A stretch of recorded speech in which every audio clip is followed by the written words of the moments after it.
Hello बच्चों, नमस्कार। मैं हूं अमन शर्मा और आप सभी का मैथ्स एनालिसिस में स्वागत है। आज के इस वीडियो लेक्चर में हम लोग पढ़ेंगे class 10th NCERT example number 8 को समझेंगे। क्वाड्रेटिक इक्वेशन चैप्टर है, chapter number 4, class 10th NCERT. नई बुक के अकॉर्डिंग एग्जाम्पल नंबर 8 है और पुरानी बुक के अकॉर्डिंग एनसीईआरटी की एग्जाम्पल नंबर 17 है। तो आइए समझे एग्जाम्पल नंबर 8 को। तो क्वेश्चन को पढ़ लेते हैं पहले। A pole has to be erected at a point on the boundary of a circular park of diameter 13 metres. मैंने सिर्फ यहीं तक क्वेश्चन को पढ़ा।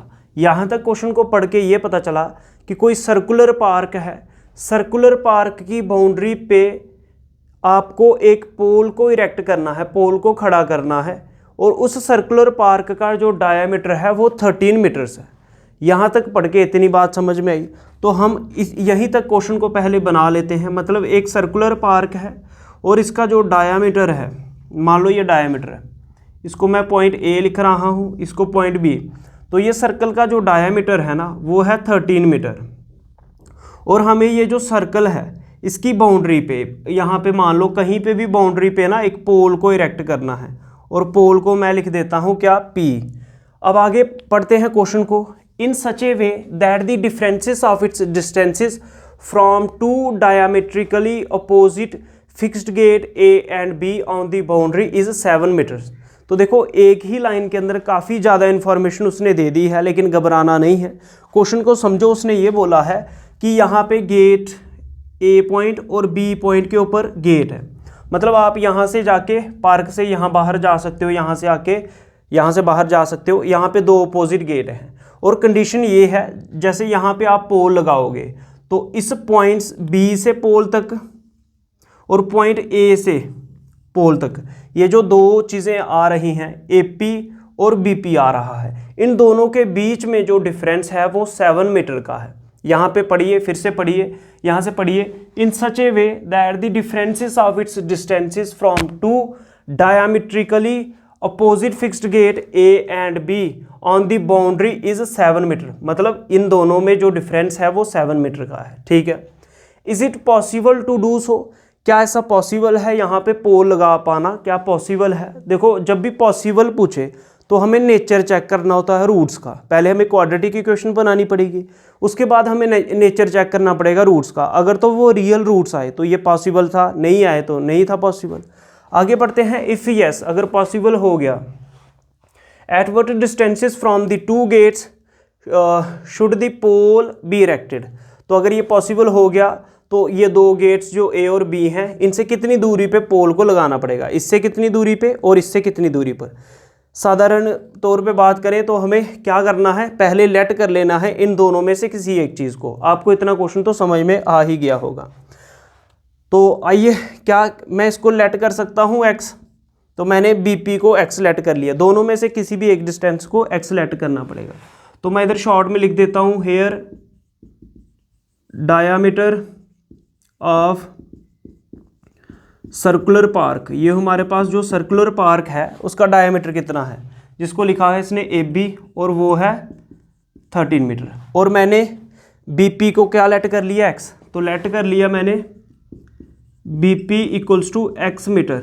BP को मैंने x मीटर लेट कर लिया। बोलो बच्चों, यहाँ तक समझ में आया? अब आगे देखते हैं उसने क्वेश्चन में क्या दिया है। इन दोनों के अंदर डिफरेंस कितना है, 7 मीटर का। तो मैं इस चीज़ को भी लिख सकता हूँ, आल्सो क्या, AP माइनस क्या, BP, also AP minus BP equals to 7 metre. इन दोनों के बीच में डिफरेंस कितना गिवन है, 7 मीटर। वो भी हमने लिख लिया, AP और BP में डिफरेंस है 7 मीटर। और अगर मेरे को AP की वैल्यू चाहिए तो AP कितना आ जाएगा, 7 माइनस का BP इधर आके प्लस का BP। तो AP की वैल्यू कितनी आ जाएगी, 7 प्लस BP। तो BP आपने क्या लेट किया था, x। तो 7 प्लस x लिख लो, यहाँ x प्लस 7 लिख लो। तो x प्लस 7 मीटर जो है वो AP की वैल्यू आ जाएगी, x plus 7 metre.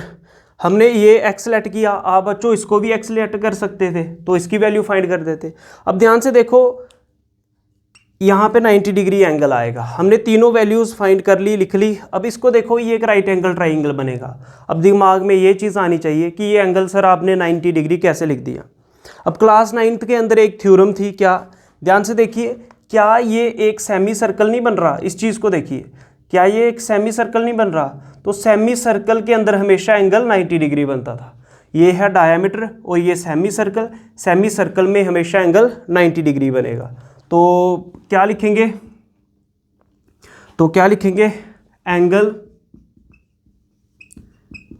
In the semi circle is 90 degree. ठीक है, एंगल जो सेमी सर्कल में होता है वो 90 डिग्री होता है। तो इसका मतलब क्या हुआ, ये जो एंगल P है विच इम्प्लाइज एंगल P कितना हो जाएगा 90 डिग्री। बोलो ये पता चला, यहाँ तक बात समझ में आई। सेमी सर्कल में एंगल 90 डिग्री होता है तो इससे एंगल P जो है वो 90 डिग्री हो गया। अब ध्यान से देखिए 90 डिग्री एंगल हो गया तो ये एक राइट एंगल ट्राइंगल बन गया। तो अब हम कहाँ जाएंगे, राइट एंगल ट्राइंगल में। Now in right angle triangle, कौन सा right angle triangle, right angle कहाँ पे आ रहा है, P पे, तो APB, कौन सा ट्राइंगल, एंगल APB। तो क्या यूज़ करेंगे, यूजिंग PGD थ्योरम, कौन सी थ्योरम, पाइथागोरस थ्योरम। देखो जब भी 90 डिग्री एंगल आए तो हमें पाइथागोरस थ्योरम यूज़ कर सकते हैं हम राइट एंगल ट्राइंगल में। अब ये पाइथागोरस थ्योरम क्या होती है, पाइथागोरस थ्योरम कहती है हाइपोटेन्यूज का स्क्वायर इक्वल्स टू बेस का स्क्वायर प्लस परपेंडिकुलर का स्क्वायर। अब हाइपोटेन्यूज क्या होता है, 90 डिग्री के सामने जो साइड है वो हाइपोटेन्यूज होती है। तो ये कौन सी है 90 डिग्री के सामने, AB।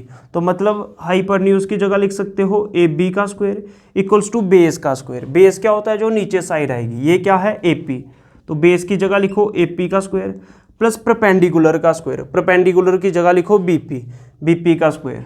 तो BP का स्क्वायर आ गया। बोलो यहाँ तक पता चला। अब इससे नेक्स्ट स्टेप में हम लोग क्या करेंगे, इन सभी की वैल्यूज़ को सब्सटीट्यूट करेंगे। वो कैसे, AB की वैल्यू कितनी थी, AB की वैल्यू थी 13, तो यहाँ पे आ जाएगा 13 का स्क्वायर इक्वल्स टू AP की वैल्यू, AP की वैल्यू कितनी थी x प्लस 7, AP की वैल्यू थी x प्लस 7, इसका स्क्वायर आएगा प्लस कितना BP का स्क्वायर, और BP कितना था x, तो इसकी जगह आ जाएगा x का स्क्वायर। 13 का स्क्वायर होता है 169। देखो बच्चों, एक से लेके कम से कम 30 तक, 1 to 30 या 40 तक आपको स्क्वायर लर्न कर लेने हैं, बहुत ही अच्छे रहेंगे क्लास 10th के लिए। तो यहाँ पे देखिए a प्लस b का होल स्क्वायर लगेगा, ये a की जगह x है प्लस b की जगह 7 है। a प्लस b का होल स्क्वायर क्या होता है, a square plus b square plus 2a और b, और लास्ट में x स्क्वायर था, a square plus b square plus 2ab, ये a प्लस b की आइडेंटिटी लग गई और लास्ट में x स्क्वायर आ गया। 169 x square plus x square कितना होता है, 2x स्क्वायर प्लस 7 का स्क्वायर कितना 49 प्लस 2 इंटू 7 कितना 14x। बोलो बच्चों यहाँ तक पता चला। तो यहाँ तक आप नोट कर लीजिए, फिर मैं आगे समझाता हूँ आपको। अब आगे समझते हैं बच्चों, यहाँ तक हमने कर लिया था। अब मैंने 2x स्क्वायर वाली टर्म पहले लिखनी है, फिर x वाली टर्म लिखनी है, लास्ट में कांस्टेंट लिखनी है, वो हमने लिख ली। अब आगे देखिए हमें स्टैंडर्ड फॉर्म में बनानी होती है। तो देखो अगर प्लस का 169 ट्रांसपोज करके मैं इस तरफ लाऊंगा तो माइनस का हो जाएगा, क्या बचेगा 2x square plus 14x plus 49 और प्लस का 169 यहाँ आके माइनस का 169 और इस तरफ बचा 0। तो देखो प्लस माइनस क्या होता है, माइनस और बड़ी टर्म के साथ नेगेटिव साइन है तो साइन माइनस का ही आएगा। प्लस माइनस होता है माइनस और बड़ी टर्म के साथ नेगेटिव साइन है, ये बड़ी टर्म थी इसलिए साइन माइनस का आएगा। अब 9 में से 9 गया 0, 6 में से 4 गया 2 और 1, तो मतलब 120 आएगा। और इधर कितना है 14x और यहाँ पे कितना था 2x स्क्वायर। ठीक है, तो इसको सीधा करके लिखो और 0 लास्ट में कर दो। बोलो यहाँ तक पता चला। ये आपकी क्वाड्रेटिक इक्वेशन बन चुकी है। अब देखो ये सभी की सभी टर्म्स जो हैं वो 2 से डिवाइड हो रही हैं। यहाँ से कह सकते हो 2 कॉमन आ रहा है तो मैं डिवाइड कर दूंगा, सभी को 2 से डिवाइड कर दूंगा। अगर 2 से तो क्या आ जाएगा 2x square plus 14x minus 120, सभी को 2 से डिवाइड कर दो। ठीक है, तो इधर 0.2 करोगे 0 ही रहेगा। डिवाइड बोथ साइड बाय 2, तो देखो 2 से 2 कैंसिल हो गया, x स्क्वायर बचेगा। 2 7 जा 14 होता है 7x और 2 6 जा 12 होता है 0 और 0.2 0 हो जाएगा। तो आपके पास अब ये क्वाड्रेटिक इक्वेशन आ चुकी है। बोलो यहाँ तक समझ में आया। अब x square plus 7x minus 60 ये आपकी क्वाड्रेटिक इक्वेशन है। अब हम यहाँ से चेक करेंगे इसके डिस्क्रिमिनेंट। अगर तो इसके डिस्क्रिमिनेंट जो हैं रियल आ जाते हैं तो फिर क्वेश्चन के रियल रूट्स आएंगे। देखिए क्या करेंगे, डिस्क्रिमिनेंट फाइंड करने के लिए डी को क्या लिख सकते हैं, बी स्क्वायर माइनस 4ac। ठीक है, तो बी क्या होता है वो भी आपको पता होना चाहिए। मैं इधर लिख देता हूँ हेयर ए क्या होगा, जो एक्स का कोफिशिएंट होगा तो कुछ नहीं आ रहा तो 1 है। बी क्या होगा, जो एक्स का कोफिशिएंट होगा, ए होगा जो एक्स स्क्वायर का कोफिशिएंट होगा और बी होगा जो एक्स का कोफिशिएंट है वो 7 है। और सी कितना है, लास्ट कांस्टेंट है -60। तो अभी सॉल्व करेंगे बी स्क्वायर, बी कितना है बच्चों 7, तो 7 का स्क्वायर -4a, ए कितना था 1 इंटू सी कितना है -60। बोलो चल रहा है, बता क्या किया हमने, बी स्क्वायर -4ac सॉल्व कर रहे हैं A B C value put करके। अच्छा डिस्क्रिमिनेंट कितना आ जाएगा, 7 का स्क्वायर होता है 49, ये माइनस है 4 1 जा 4, माइनस और माइनस मल्टीप्लाई में प्लस, 4 1 जा 4, 4 6 जा, ये कितना आ जाएगा, इतना आ जाएगा। ठीक है, 4 6 जा 24 और एक 0 भी था साथ में। इन दोनों को बच्चों अगर आप प्लस करोगे ये आ जाएगा 289। समझ रहे हो, 9 + 0 9 और 4 4 8 2। ठीक है 289, मतलब आपने जो डिस्क्रिमिनेंट निकाला वो आ रहा है 289। अब देखो 289 0 से बड़ा होता है, छोटा होता है, बराबर होता है, तो 0 से बड़ा होता है। मतलब आपका बी स्क्वायर -4ac जो है डिस्क्रिमिनेंट जो है वो 0 से बड़ा आ रहा है। जब डिस्क्रिमिनेंट बी स्क्वायर -4ac 0 से बड़ा आ रहा है तो इसका क्या मतलब होगा, therefore the given equation has, the given quadratic equation have real roots. कौन से रूट्स होंगे, रियल रूट्स होंगे। 0 से बड़ा है तो रियल रूट्स होते हैं, और रियल में भी कौन से, डिस्टिंक्ट रियल रूट्स होंगे। डिस्टिंक्ट का क्या मतलब, दोनों आंसर अलग अलग आएंगे, डिस्टिंक्ट रियल रूट्स आएंगे। अच्छा यहाँ से हमें पता चल गया, उसने पूछा था क्या ये जो ये सिचुएशन पॉसिबल है, आप लिख दोगे यस। ठीक है, उसने पूछा था इज इट पॉसिबल, यस, आप क्या लिखोगे, यस इट इज़ पॉसिबल। ठीक है, हाँ ये पॉसिबल होगा। ठीक है, अब आपने पॉसिबल हो गया तो अब आपको डिस्टेंस फाइंड करके देना है, मतलब अब आपको क्वाड्रेटिक फार्मूला यूज़ करके आपको रूट्स फाइंड भी करके देने हैं। अब देखते हैं बच्चों आगे, अब इसके रूट्स फाइंड करेंगे बाय यूजिंग क्वाड्रेटिक फार्मूला। तो कौन सा फार्मूला यूज़ करोगे, बाय यूजिंग क्वाड्रेटिक फार्मूला आपको पूरा लिखना है। वो क्या होता है, x = -b plus minus √b square -4ac अपान 2 टाइम्स से, ये होता है क्वाड्रेटिक फार्मूला।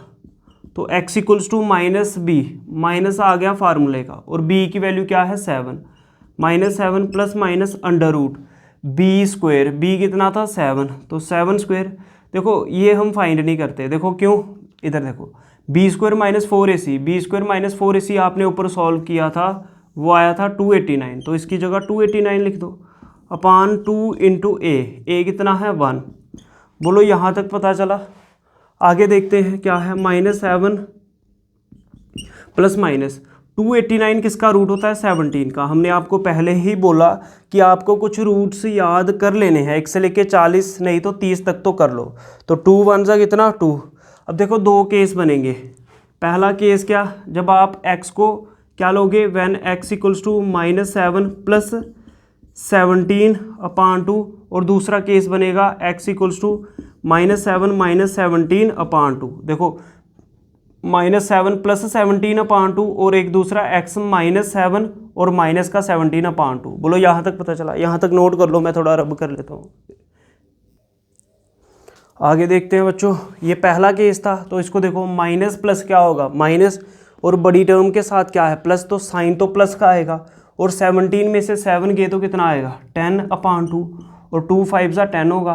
तो फर्स्ट केस में x की वैल्यू आ रही है 5, ये लिख दी। दूसरे केस में देखो माइनस और माइनस प्लस, लेकिन साइन किसका आएगा, माइनस का। 17 और ये 7 कितना हो जाएगा 24, और नीचे 2 है, 2 कितने का 24 होता है 12 सा। तो दूसरा केस में x आ रहा है -12। अब देखो x-12 जो है वो निगलेक्ट करना पड़ेगा।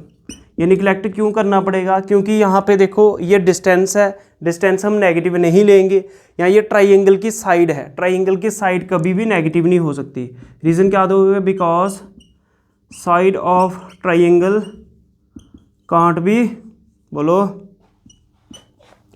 Can't be negative. ट्राइंगल की साइड कभी भी नेगेटिव नहीं हो सकती। इसका मतलब x कितना आ गया? 5। तो x क्या था? BP। उसने बोला था ये डिस्टेंस फाइंड करना। एंड में लिख दोगे हैंस जो डिस्टेंस आपको चाहिए थे, हैंस रिक्वायर्ड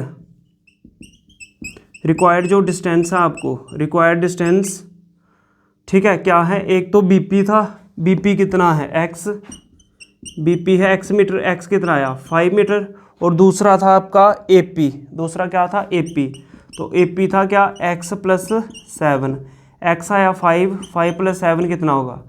12 मीटर। तो उसने ये बोला था, तो देखो ये तो 5 मीटर आ रहा है, ये 12 मीटर है, तो उसने क्या बोला था? दोनों में 7 का फ़र्क है। तो देख लो 12 और 5 में वैसे भी 7 का फ़र्क होता है। तो ये एग्जाम्पल नंबर 8 का सोल्यूशन था। हम उम्मीद करते हैं आपको समझ में आया होगा। अगर आपको कोई भी डाउट है तो आप कमेंट सेक्शन में पूछ सकते हो।